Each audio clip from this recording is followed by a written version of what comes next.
Happy Halloween, Manchester United fans. Well, United is like a box of these candies. We never know which candy will turn up. It can be a Butterfinger, it can be just, a crunchy display like today, or it can be some milk duds, the kind of performances that we've been giving in the Europa League this season. But today, an away win after 7 months. The last time we won was against Crystal Palace 3-1 at their ground, and now we finally managed to win away in Premier League again after 7 months. To know more, stay tuned.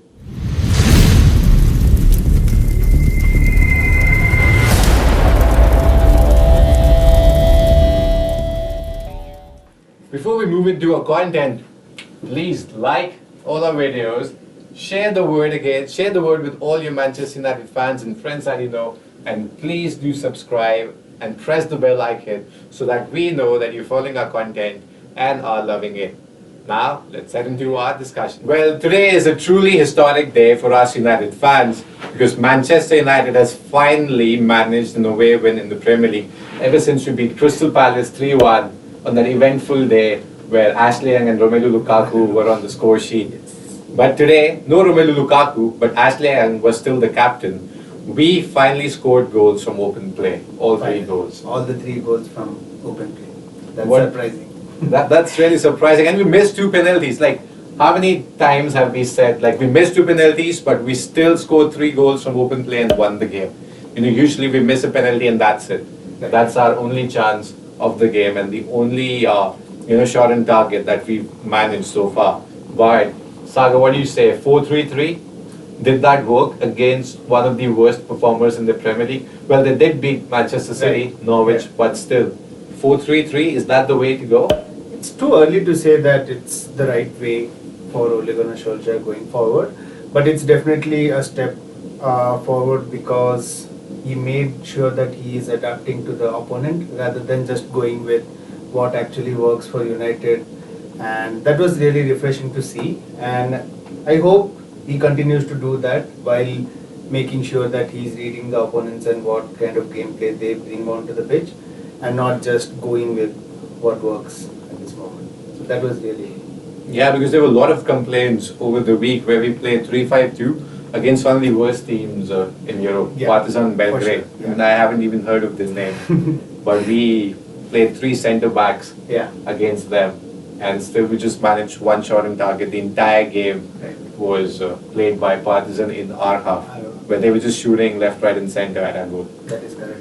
I actually was trying to understand what was the thinking behind playing a 3-5-2 with Partizan, because they are a very defensive team and they like to sit behind the ball and have play in the counter attack, but we decided to do that instead. And I guess the thinking behind that was Solskjaer was playing it safe and making sure that we actually go ahead in the group rather than dropping points away. That might be a possibility, but still, playing 3-5-2 against Partizan, which is, I think, a worse team than what we played against Norwich today. It was quite, the game was not quite watchable. It was abysmal. Our only shot on target in that game was the penalty that Anthony Martial took. And that play by Brandon Williams to run past their defender to get into the box and get that tackle on him, that was superb. Yes. But other than that, we had He was the nothing only to show. positive in the match. Brandon Williams was the only positive, and he made those very positive runs which Ashley Young fails to do, and that was really good to see. Do you think Brandon Williams, stakes a case for a starting 11 spot even in the Premier League in place of Ashley Young to get one of those attacking runs that can help Marcus Rashford, Anthony Martial and Daniel James, move on with the play as soon as we're on the counter. Yes. Or just start the play. Yeah, I was expecting Brandon Williams to actually start against Norwich, but I was surprised to see Ashley Young. But Solskjaer has said that he is the club captain and he will be starting games whenever he is available. So that was expected, but I would have liked Brandon Williams to actually get some game time in the Premier League. Hopefully against Chelsea in the Carabao Cup midweek, that's a game where youngsters may be given the chance. Youngsters of United against youngsters of Chelsea. And Chelsea is doing a better job than us at the moment. because Frank Lampard has stuck to a strategy, to a vision. Yes. Whereas Ole Gunnar Solskjaer is like, moved here and there over the season, and we haven't seen a clear-cut vision out on the pitch. Today's game might be, A turning point. a turning point where we might start seeing that 4-3-3 come back into the play, Right. which Ole Gunnar Solskjaer employed when he was first, put on as a caretaker Yes. manager for us. It was so refreshing to see everybody, all the United legends and supporters and fans were so happy to see that 4-3-3 out in play, because that brings out the best in our attackers, the pace that we see. That's where they can showcase the best abilities. Marcus Rashford, Anthony Martial playing together, and then Daniel James on the right. That just brings out their best on the pitch, where they can, put the defenders of the other team, push them back towards their half instead of letting all the play in our own half.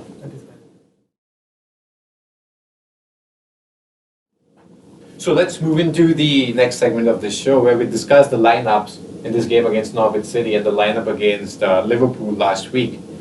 We've drawn both the starting lineups on this whiteboard here. So this left one is against Norwich City, the team that played today, and the one on the right is against Liverpool, the team that played out last weekend. Now, the only difference here is the presence of Anthony Martial instead of Marcus Rojo, and that's where the game changed.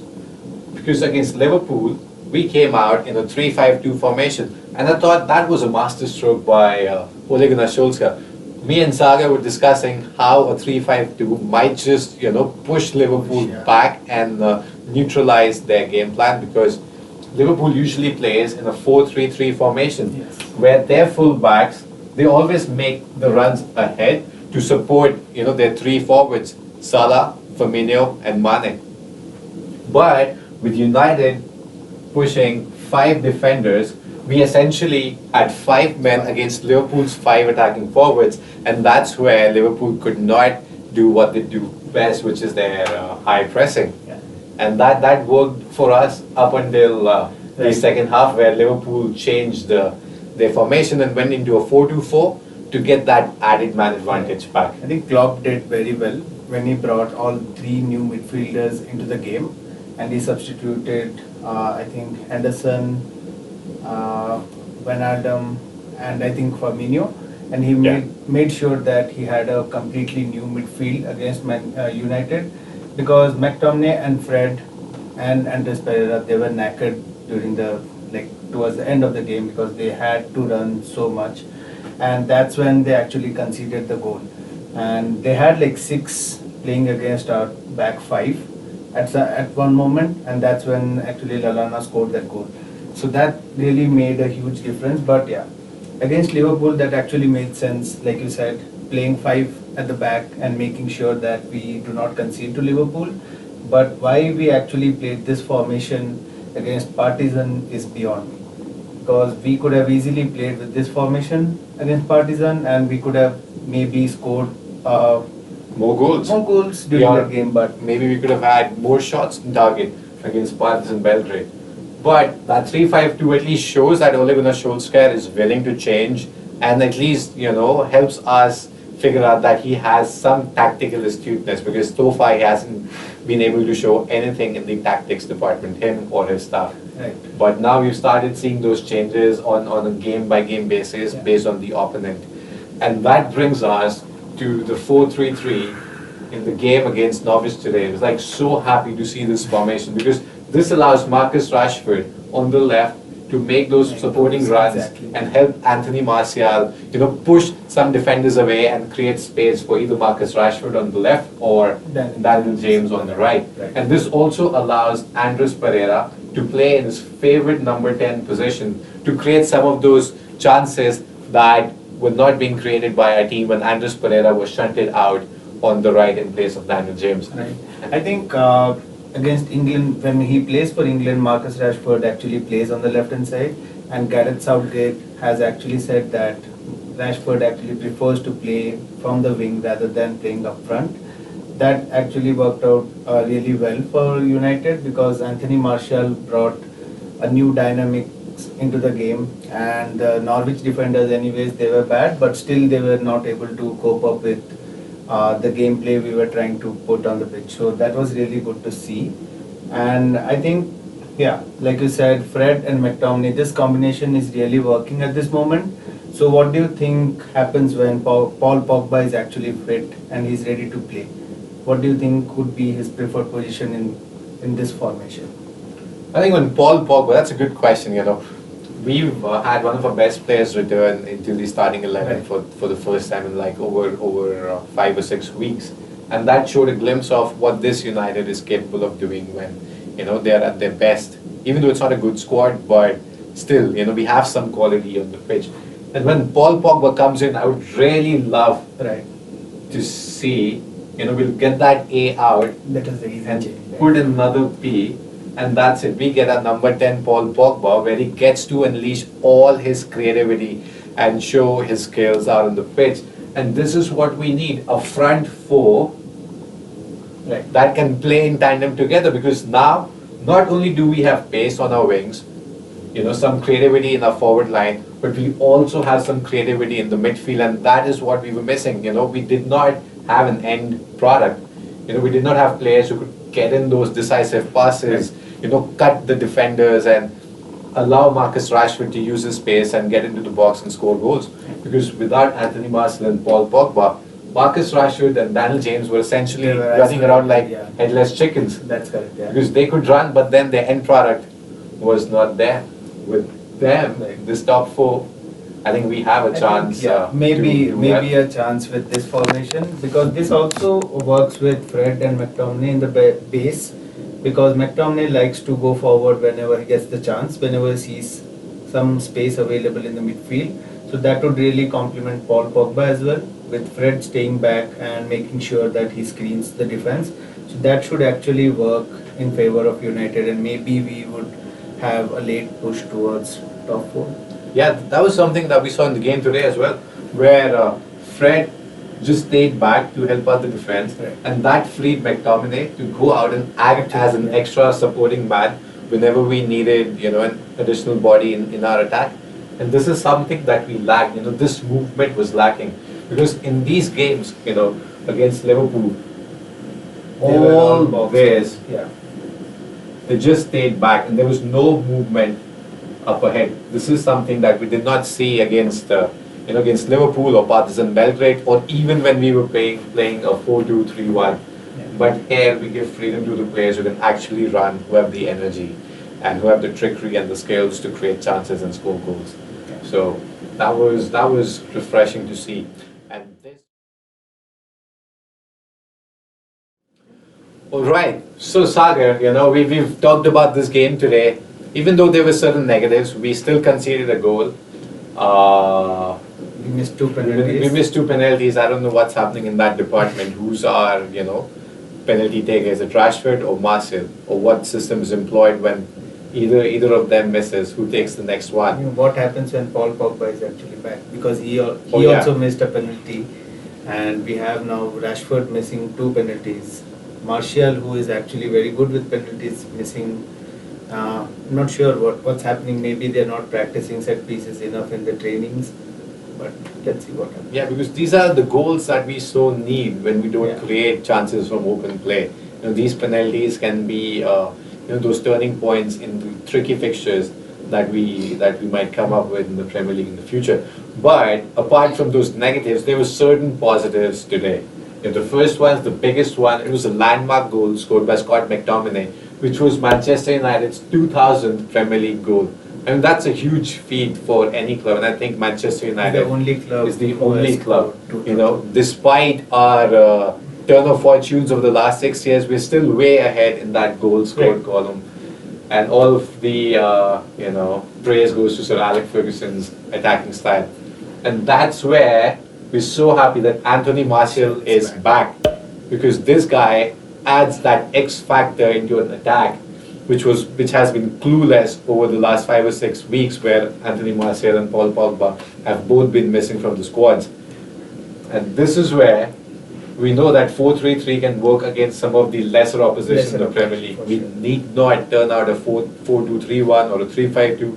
against teams that we know have set themselves up for a low block against United. Yeah, we know that they're going to sit back, and if we make the same mistake of playing 3-5-2 and making sure that we have all the ball in the world but still not creating any chances, does not make any sense. And 4-3-3 actually works because we got 3 goals from open play, which is like a rare occasion for us. Yeah, I forgot what open play goals are. I have no idea what open play means. Yeah, it was good to see Anthony Martial with his third goal. The third goal, it was a beautiful Wow. goal because Rashford and Martial had a great interplay between them, and that was really good to see.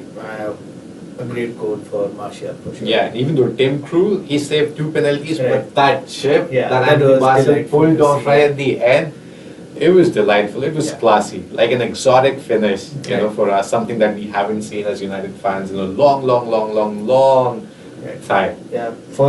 So who was your man of the match? So for me it was Martial for sure because he was coming into the game and he actually made a real difference to the whole game. So for you, who was the man of the match? This is a tricky game because you know, it was Norwich City.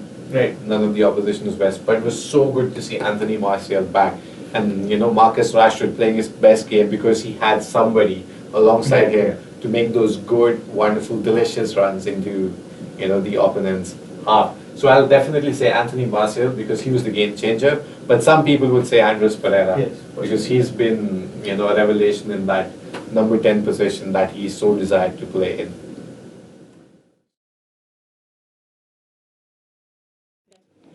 And Saga, that brings us to a game against Chelsea in the Carabao Cup midweek. What do you want to see us play or form up as? You know, do you like the 4-3-3 that we saw today, or do you want the 3-5-2 that you saw against Liverpool? Because Chelsea, in a sense, is also an attacking team, and Frank Lampard loves to play an attacking style of football, especially at Stamford Bridge. And given that United beat Chelsea 4-0, I don't know how that happened. You know, we did not concede a goal and we scored 4 goals. Is 3-5-2, you know, an easier, conservative way to ensure that we do not lose, frustrate Chelsea, and you know, just eke out Right. a 1-0 victory? Right. Or do we just go all out and I think as fans, everyone would love us to see play 4-3-3 rather than a 3-5-2 and go on the attack and match Chelsea step by step in every move they make, every changes they make. So 4-3-3 for me would be the ideal way to go because that would give Solskjaer a chance to actually overload the midfield with 3 midfielders because Chelsea actually likes to play around with Mason Mount, Jorginho and Kovacic in great form. They like to move the ball around in the midfield, so that would really give Solskjaer a chance to bring on energetic midfielders into the game and actually make something happen. So definitely this would be the way forward for me. But what do you think? I think with Chelsea defeating Burnley 4-2 in their game over the weekend, those 2 goals were just an anomaly because Right. Chelsea were convincing winners on that day, and Christian Pulisic showed us why, you know, he's one of the most coveted youngsters in Europe. Even though he's American, US is not playing well, the team's shit, but Christian Pulisic, you know, came on and changed the game. That hat trick, you know, showed us They're a why. perfect tactic, so Why that's Chelsea very good. youngsters are more rated compared to the United youngsters, and that gives Chelsea some options Right. against us in that game because they look to have a settled midfield Right. and they have game changers. Right. You know, Tammy Abraham, even if he does not score goals, he can at least drag some defenders towards Yeah. his way and create spaces for either Willian or Mason Mount or Pulisic or even Kante when he's fit and Kovacic to get into and, you know, get some shots on target. And this is something that Solskjaer will definitely take note of and try and, you know, prevent. So I have a feeling he'll go with this 3-5-2 again.